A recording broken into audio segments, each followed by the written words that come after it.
So I've been going through a bunch of stuff I have kicking around and trying to clean up some space, get rid of some things I don't use anymore. And one of them happens to be this very, very yellowed Compaq Desk Pro. I think this is a 933 megahertz Pentium 3. The really beat up key. It's all scratched. You probably should ignore that. I don't even know what that's about. There's probably a label here at one point. So, yeah, let's pop the top off of this. So these are kind of nice compared to a lot of the more generic beige towers of the time that had that sort of U-shaped cover that went over and you had to get all the teeth lined in. It still sucks compared to modern cases, but you just have these little push-in tabs on either side, and then you kind of... Yeah, like that. And then the cover comes off. So we've got the standard CD-ROM drive. It's a 10 gig hard drive. CFSL Manitoba. I think that's Computers for Schools. It was like a non-profit. They might still be around. That like takes in old systems and builds them up for schools and people who need them. At this point, I think this computer has passed its usefulness as an actual computer and has moved into more of the retro computing sphere. It's got 3 PCI slots on there, not occupied. A weird shaped power supply. These computers were always weird. I was more of a beige box kind of guy. That's the speaker. Okay. Let's flip this around. So everything's on board with this, of course. You got serial, audio in and out, parallel, network, another serial port, USB, onboard graphics, and your PS2 ports. Yeah, I don't know. Does this... Does this flip up? Sometimes these things... Oh, yeah, it does. Okay. This is coming back to me now. Look at that dinky little heatsink. It's dusty, but it's not too bad. Be cleaned off. Bet that CMOS battery's dead.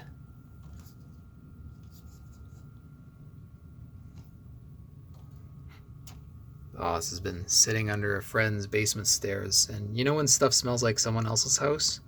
This smells like someone else's house. Oh, that's cool. See these little indents here? This plastic piece, this upper... See, it's got that little clear thing that rides on these, and then you just sort of push this in. Like that, and then this should go all the way down. There's probably a screw that normally holds this in somewhere, but whatever. All right, got everything plugged in here.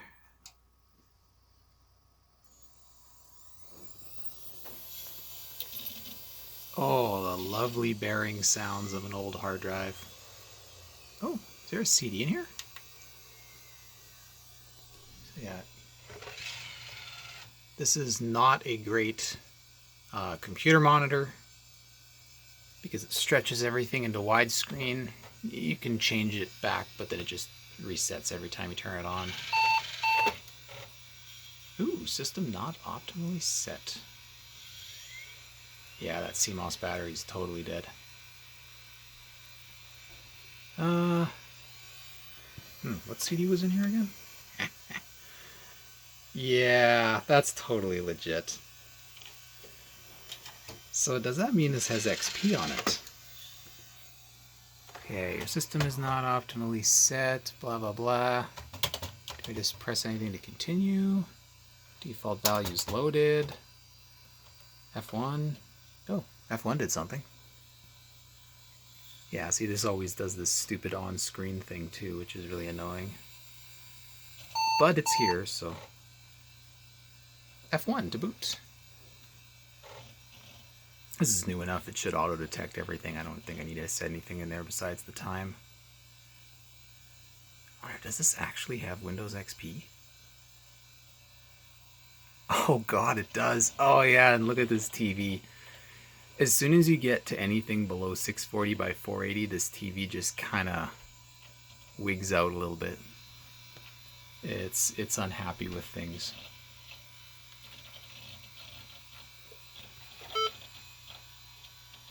Yep, date and time. Oh, we had to set up for a LAN party. It's like Warcraft 2, StarCraft, Risk, Worms Armageddon. Yeah, that's right.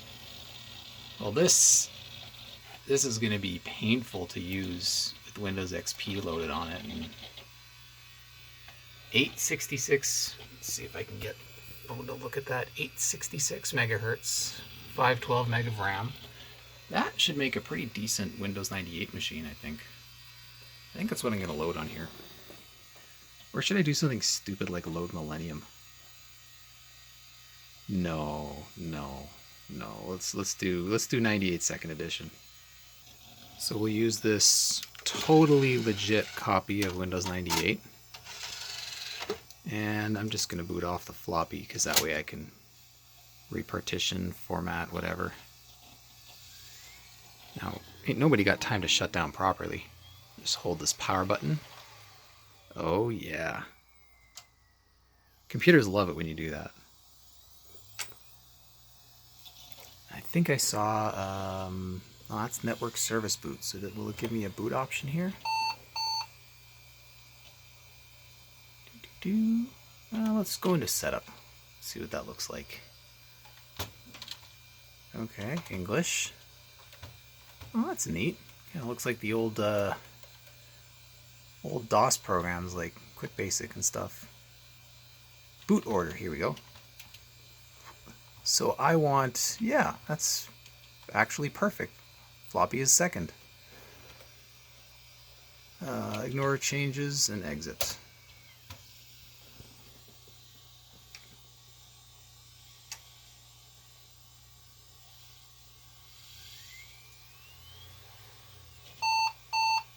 Oh, yeah, I get it.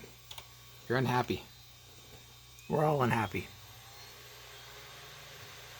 Oh, did it? Oh, no, it's going from, yeah, okay. So if I go hard disk, it should go to the second one. No, the CD-ROM bypasses the floppy because floppy is second. I don't like that. Goes directly to the hard drive. So I need to change that boot order.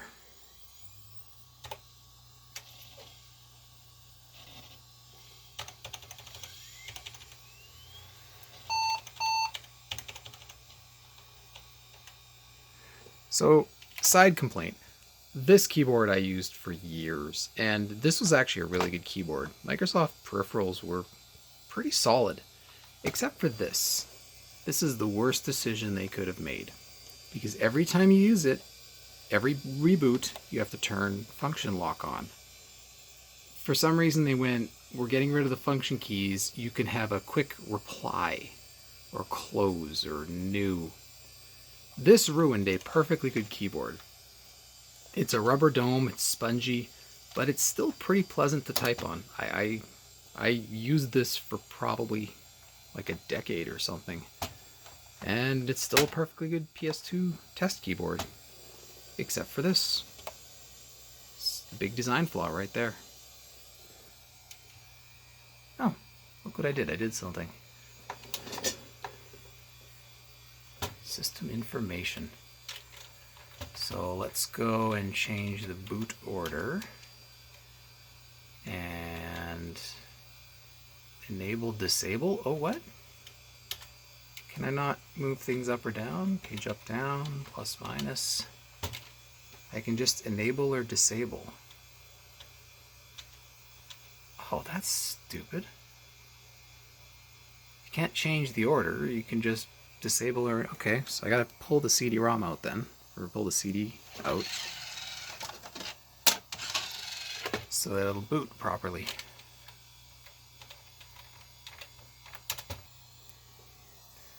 There's actually a fair bit of dust down in there.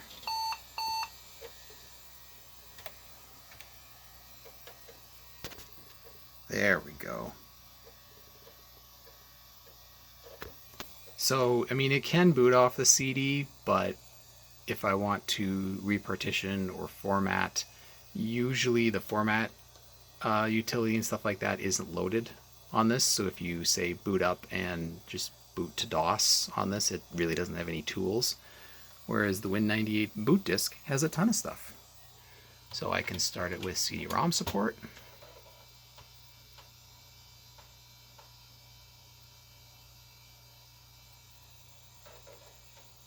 Aw, not banana.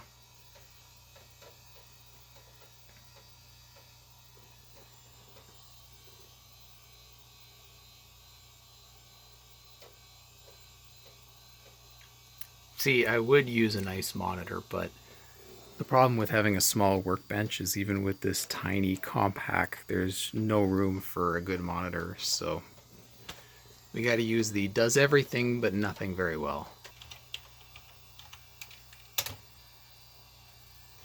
Yes, yes. So let's see what the drive has. Yeah, it's got an NTFS partition. So let's go 3, and we'll delete that. We'll delete a non-DOS partition. And we'll delete partition 1. Yes. Deleted. Hear the CPU fan kicking in. I bet this could probably do with some like actual thermal paste in there. This is from, ooh, that's a lot of heat. That has a lot of heat in there. It's way more than I would expect for a computer from this era, but okay. This could probably do with a re-cleaning and thermal pasting and stuff. Not like it's going to overheat or anything. So let's create a partition, create a primary partition. You absolutely must restart your computer. Alright, restart it is. So I'm going to start it without CD-ROM support this time because I'm just going to be formatting the drive. Then I can just reboot and go right to the CD and install on that drive. You know, I can't remember. Windows 98 might actually have the ability to set up the drive and format it. I seem to remember that didn't happen until like later versions, but it's been so long, so feel free to tell me I'm doing this the wrong way in the comments. Yay! We're just going to assume everything is good. Yes. Destroy all my data. Hey, it's done. Perfect timing for a cheese break. Don't judge me. Alright, no label, hit enter. There we go. We are ready to install Windows.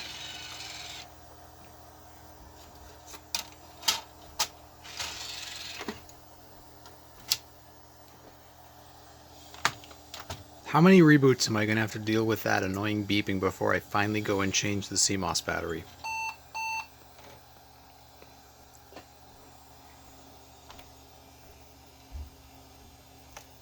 Start Windows 98 setup from CD-ROM. I'm not going to bore you guys with the installation progress because that would be boring. So I'll see you when this is done.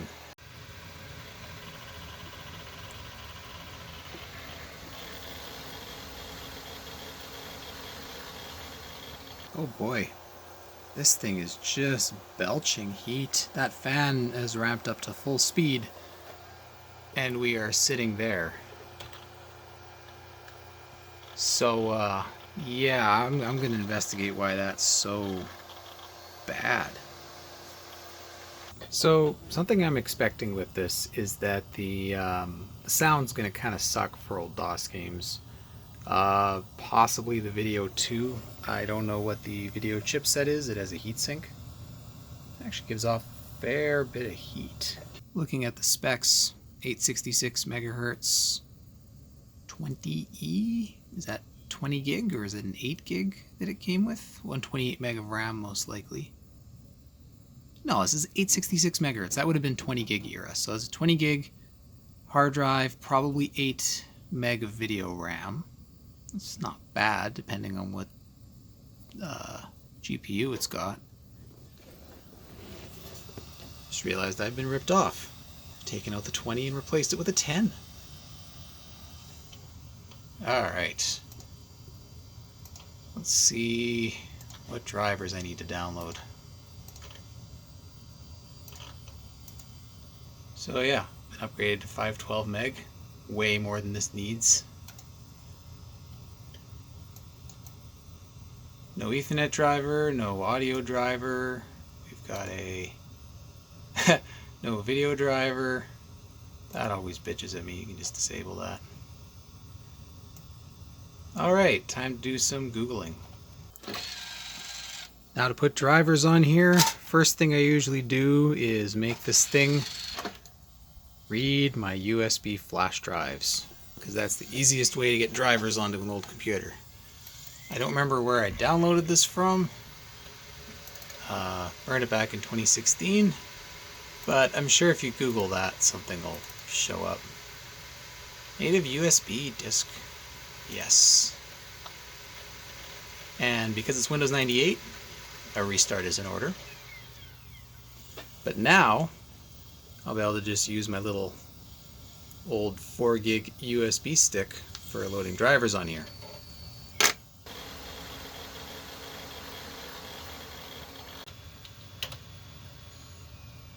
Should find the driver for my mass storage device now. There we go.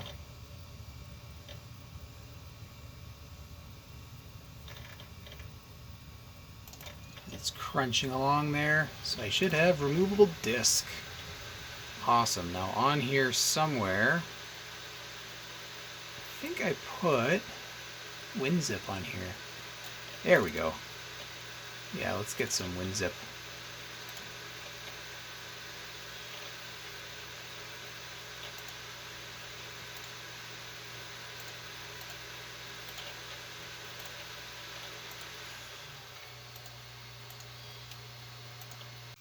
Okay, I downloaded some chipset drivers from Phil's Computer Lab.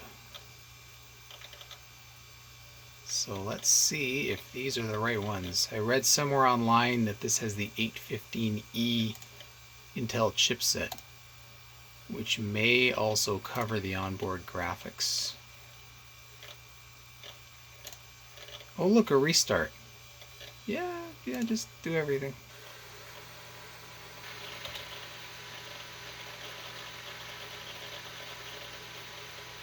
Here we go.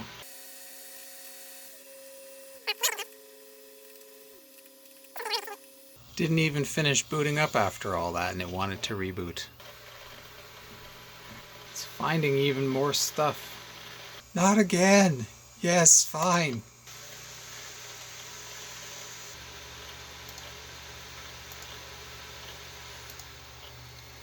But didn't really change anything here.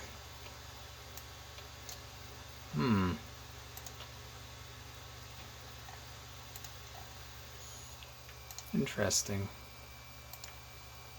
Yeah, this didn't do anything. Oh, 2 colors. Yeah! I'm gonna regret this, aren't I? Alright, I was mistaken. Those were just chipset drivers. Those were not graphics drivers. So, went on archive.org to find the old Intel drivers. We're just going to go cruising in 2-bit color because, you know, this is a luxury that we have. Look at that dithering. Yeah. Cannot install Intel graphics driver on current graphics device. Maybe I have been misinformed about what the graphics are on here. Okay, I'm cheating and I'm going snooping on the motherboard. Check this out. This was just hiding underneath the power supply. And what I think this is was some sort of a lock to prevent you from opening the case. Because this looks like those 2 screws there are mounted here. And then this just pushed up. And if we take a look at the case here, probably locked somewhere over on the top here. So, yeah, kind of a corporate thing to prevent you from going inside, I guess. Except if that solenoid fails and you're you're screwed, but whatever. So what do we got here?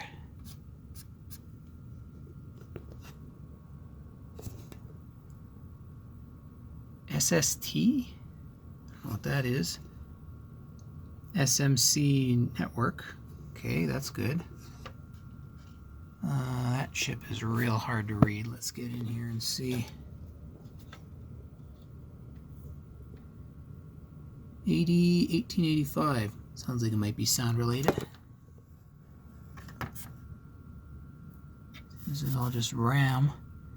I don't want to have to pop this heatsink off to look at it, but I suspect this is something more than Intel graphics on here.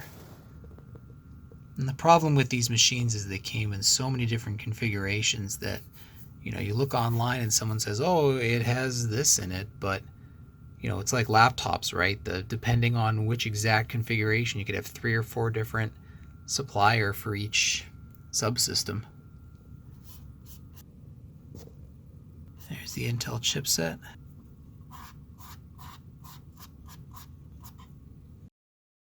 Finally figured out the drivers on this, and it definitely hasn't been like 2 or 3 weeks since I was working on this before, and it definitely didn't get super busy.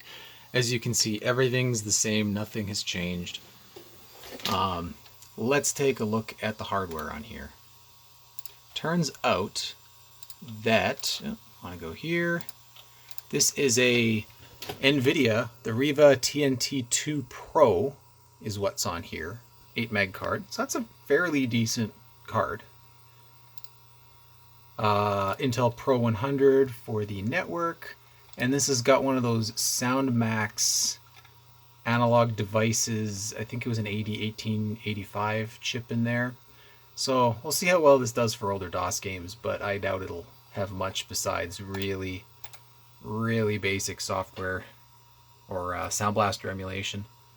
But, you know, now we've got nice display on here. We can go up to lots. This is not a great VGA cable, so if I start going higher, you'll see that it gets a little soft. So, like, if we take a look here, I don't know how well this will show on the camera, but you can see it gets a little noisy. There's some ghosting. It's a crappy VGA cable. I should find a better one. It's also not the best TV to use as a monitor. At least it'll let me set 4:3 for standard resolution, 640 by 480, 800 by 600. But for DOS resolutions, like 320 by 200, it just stretches it. It has no idea what aspect ratio, can't figure it out. So it doesn't even give me the option to set 4:3. So, like, let's see here. I've installed some games. Can try Wolfenstein 3D. Yeah, see, it just goes full stretch. And if I try and set the format here, it just goes full screen. 4:3 is completely grayed out. Jerk. So, there is no sound, no music. I can go to PC speaker, but I got no sound on AdLib Sound Blaster. Same thing with digitized sound, same thing with music. So, back out of there. Otherwise, it'll probably play pretty decently. I mean, it of course it would. This is a Pentium 3. Oh! No, there is sound. What the heck? I'm getting sound effects for the doors opening.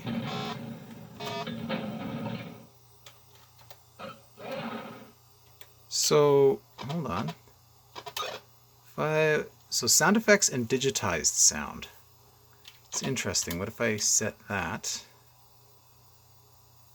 Back to game.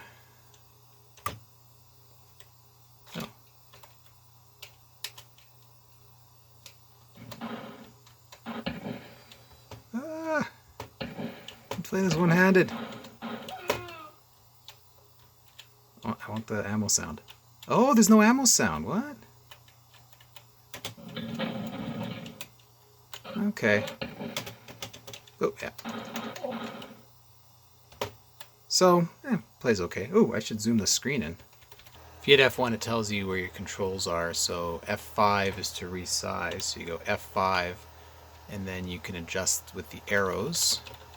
Enter to accept. There we go.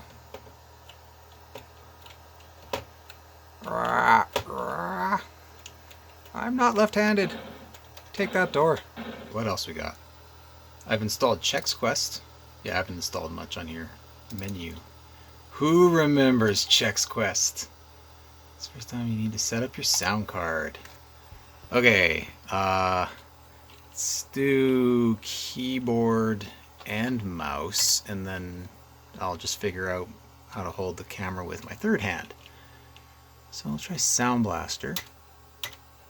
Use defaults. FX Sound Blaster. We'll do defaults to start with.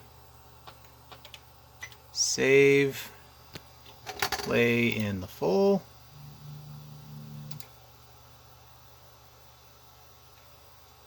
Now, will this allow me to make it not crappy? Oh no, stuck in widescreen. There appears to be sound that's pretty quiet.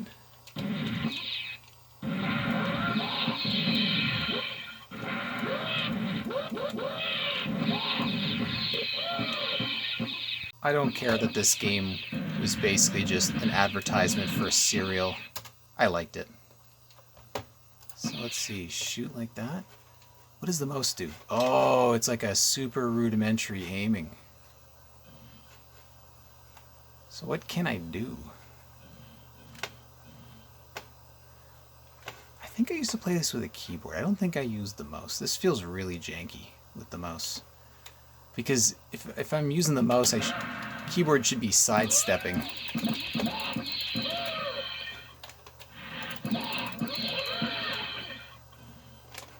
Is there a way to get my...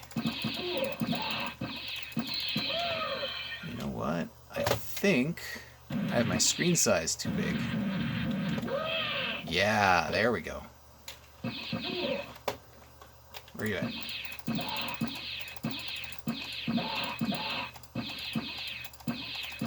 Oh, aiming with the mouse sucks on this. It's definitely not that I don't... It's definitely not me. Right?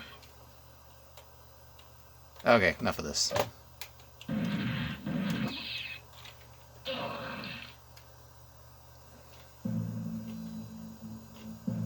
Is this gonna tell me to buy cereal? Please help us. We're stuck. Don't worry. Just relax. I'll get you out of this gunk. Free.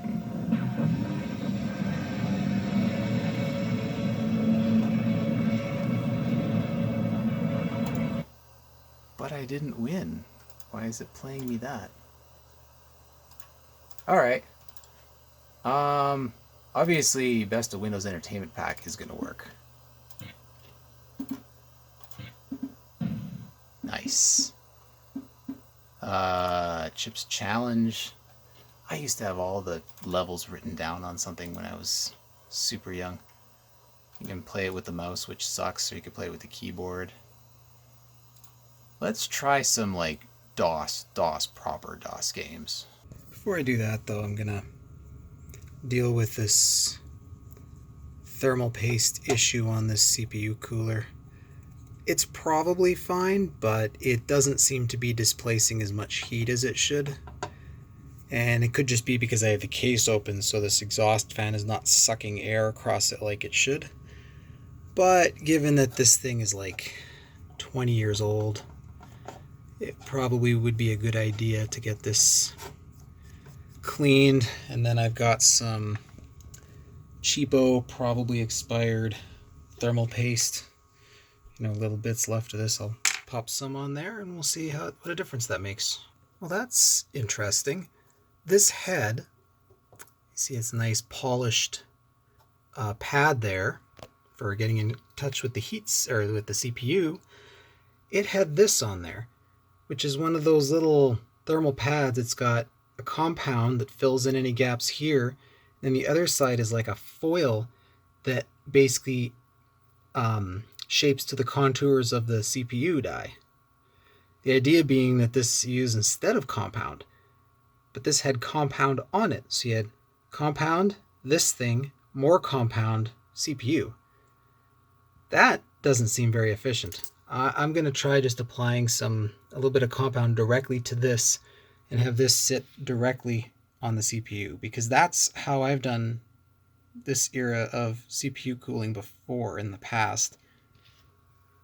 I don't really remember using that pad on things like Pentium 3s. I've seen it on earlier stuff, but it seems a little janky for something that ran at this high of a clock speed.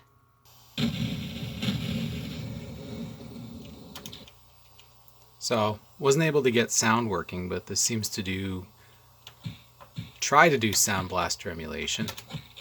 Let's rock. Nobody steals our chicks and lives. It sounds okay. Is this WADs? Oh, this is WADs. Hail to the king, baby. Yay! I'm dead.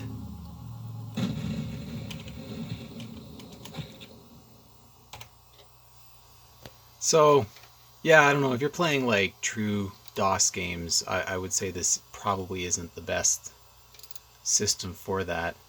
You could probably find a PCI sound card that would give you better legacy support than this SoundMax. It says it has general MIDI, but I've yet to find a game that can actually play any music on using general MIDI, so who knows. Ooh, that is glitchy. What is going on here? Okay, let's try a lower resolution. See what that does. That is just really unhappy. Now, it could be that it needs a different driver. I remember some old NVIDIA drivers being kind of picky.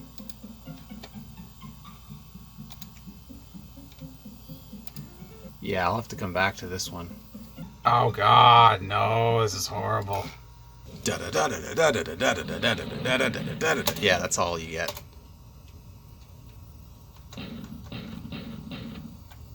At least we have sound effects, right?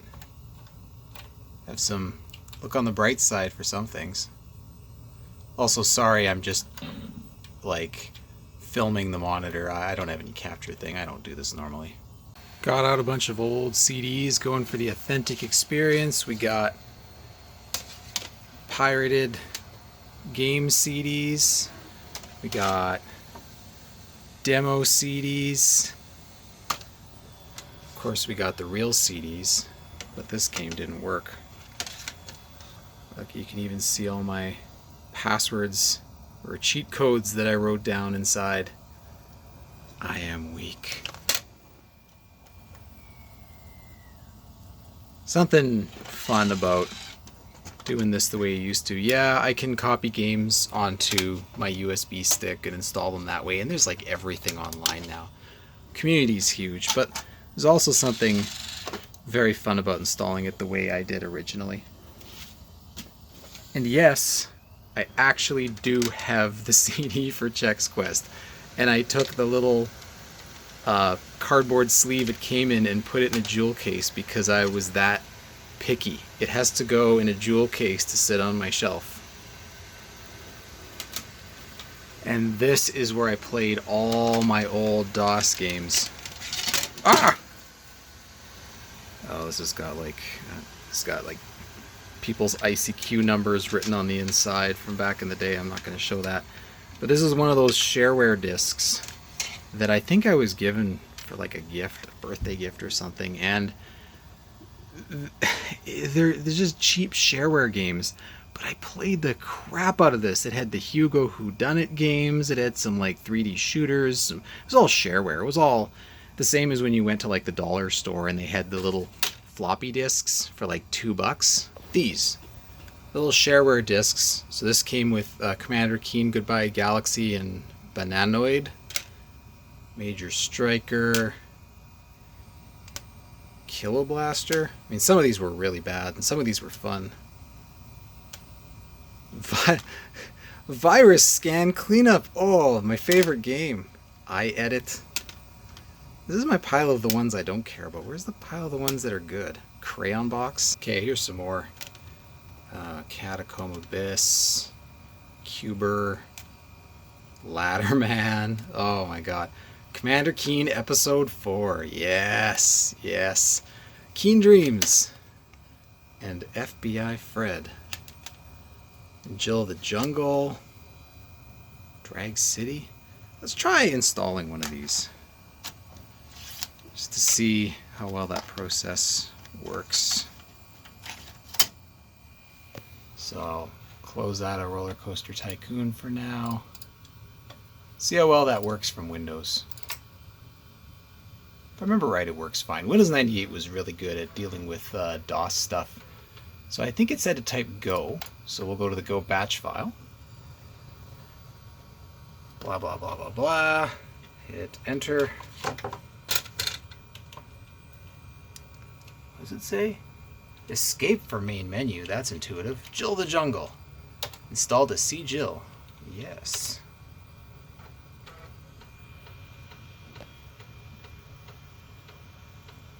But yeah, the dollar store and kind of whatever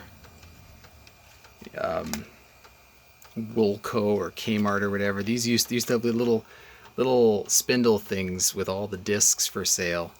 And I remember I used to go through them and try and find games. I think they were like $1 or $2. They weren't much. I mean, it was a lot for me at the time as a kid, but I mean, that's how you got games. You could pay the full version, but you know, I didn't have a job. I was a kid. Let's see. Jill. So I think browse GF1. Let's just do this batch file. Finished. That didn't do anything. A. There we go.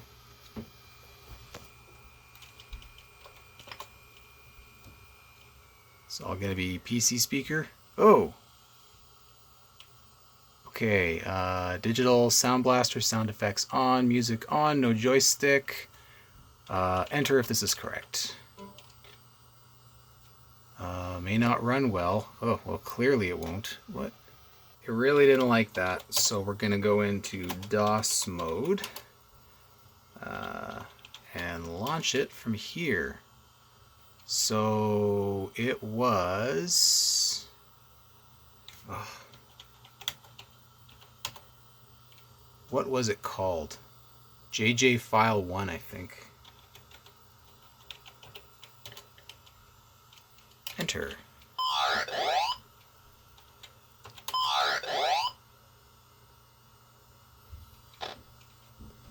So I clearly don't have any, any Sound Blaster sounds. Let's try that again. Let's configure this.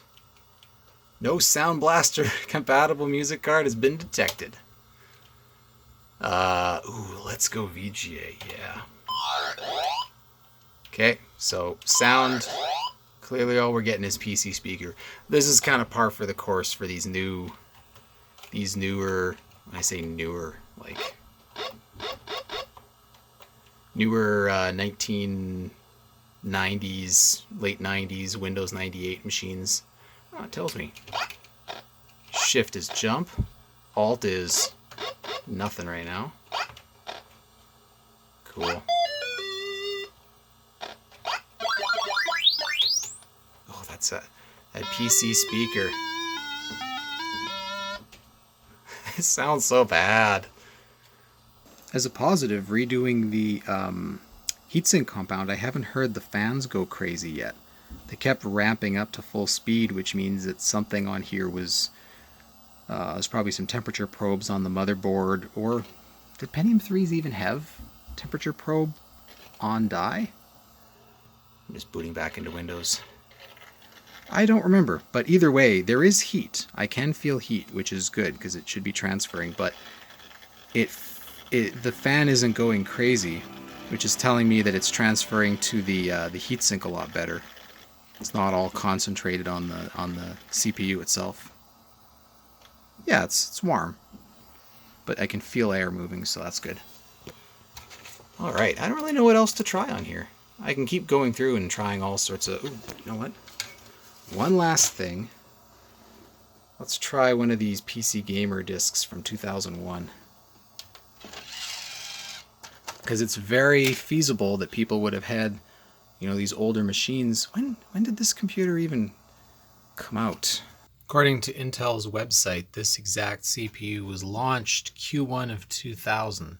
So this would have been an early 2000s machine. I bet this was probably sold late 2000, maybe early 2001. I mean, this might have only been like a year old or something in 2001. Probably 2 years. I feel like this is probably like right around the year 2000. Should autoplay? Get 700 free hours from Earthlink. Alright, so we got Duke Nukem 3D, NBA Live 2001, Star Wars Battle for Naboo. Let's try NASCAR racing. I've never actually played that. It only needs a 266 megahertz. Anything with a little bit higher requirements? No. Sweet. Alright. Install me a demo. Authentic experience. See, this is the real experience to me. I never had the cover on my computer, and I always just had CDs and junk piled all over it. Because I was always going inside and changing things. So this to me feels like the year 2000.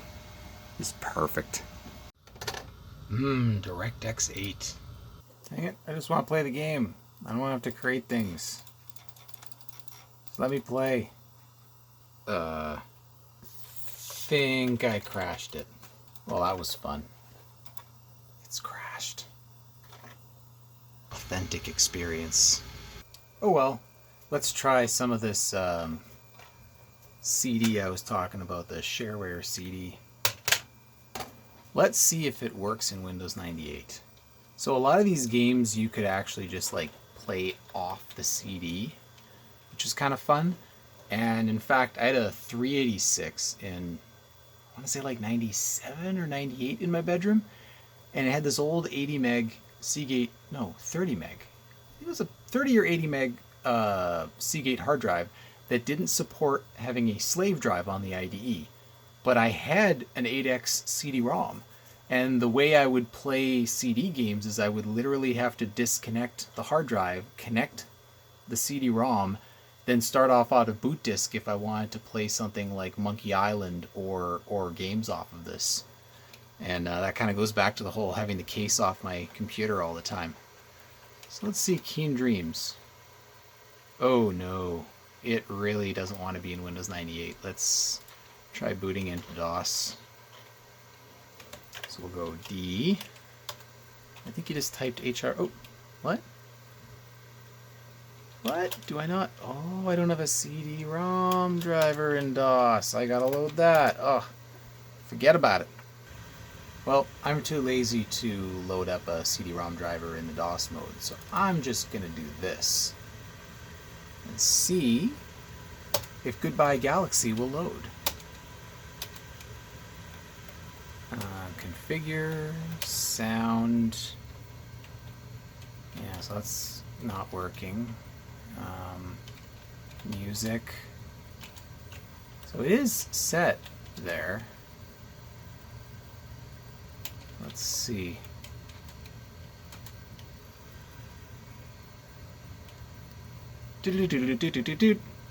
Yeah, we're not getting any sound at all here. No sound. That's a shame. Okay, you don't want to listen to me sing. Anyway, I think I've shown about enough of this computer. This is just a bit of fun. It's okay. It kind of straddles the modern Windows 98 games and the older ones. I'm actually kind of disappointed with the performance of the video card. I feel like it could do a little bit better if I tweaked the drivers and found good games for it, but in all honesty, if I were to use this for any sort of retro gaming, I would try and find like a Sound Blaster 16, like a PCI, throw that in here, throw in maybe an ATI video card, like a Rage. Although if I threw just the video or just the audio card in, then DOS games would be great on this. And it's got a nice footprint. It's very small. It's definitely fast enough to just zip through Windows 98. Yeah, anyway. Thanks for watching. If you were hoping I would maybe retro bright or clean up the case of this computer, absolutely not. It is staying dirty and disgusting and wonderful. Bye. Okay, you don't want to listen to me sing.